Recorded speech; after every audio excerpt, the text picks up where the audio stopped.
नमस्कार प्रेक्षकांनो. मराठी अभिनेत्री नीना कुलकर्णी यांनी मालिका, चित्रपट, नाटक अशा तिहेरी माध्यमातून प्रेक्षकांचे मनोरंजन केलं आहे. दरम्यान आता समोर आलेल्या माहितीनुसार एका नाटकाच्या प्रयोगादरम्यान नीना कुलकर्णी यांची प्रकृती खालावली आणि त्या स्टेजवरच कोसळल्या. सध्या त्या असेन मी नसीन मी या नाटकात काम करत आहेत, म्हणजे महत्त्वपूर्ण भूमिका साकारत आहे. पण प्रयोगादरम्यान नीना कुलकर्णी या रंगमंचावर कोसळल्या. मिळालेल्या माहितीनुसार शिवाजी मंदिरात सकाळी हा प्रयोग पार पडला. पोटातील संसर्गामुळे त्या आजारी होत्या अशी माहिती त्यांच्या मुलींनी कलाकारांना दिली होती. आदल्या दिवशी त्यांची नीट झोपही झाली नव्हती.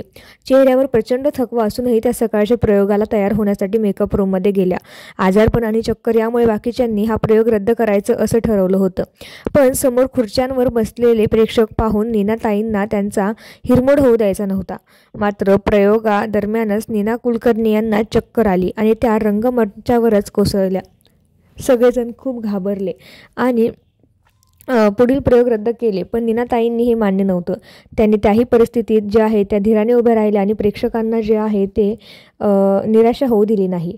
ही घटना क्वचितच प्रसंगी अनुभवायला मिळते. त्यामुळे हे कलाकार प्रेक्षकांच्या मनात घर करून राहतात.